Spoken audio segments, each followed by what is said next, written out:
Hi, my beloved audience. Thinking of buying a land, don't make these costly mistakes because they can ruin your investments. 1. Not verifying the title. Don't assume that all the sellers have or own the land. Endeavor to make inquiries before you purchase a land, and if possible, hire a lawyer to check encumbrances and also to verify the ownership. 2.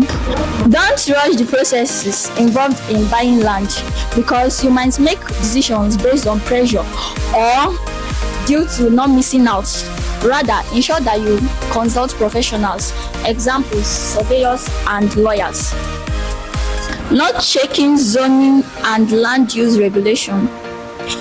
When acquiring land, ensure that you intend to buy land that can serve the purpose in which you want to buy the land for, and also ensure that you buy land that are free from government acquisition. 4. Skipping a land survey.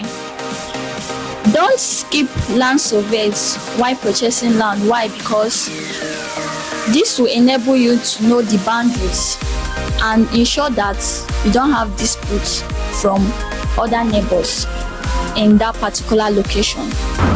Remember, I'm still your favorite realtor, Elizabeth. Always here to guide you on the journey of real estate. Have a nice day. Bye.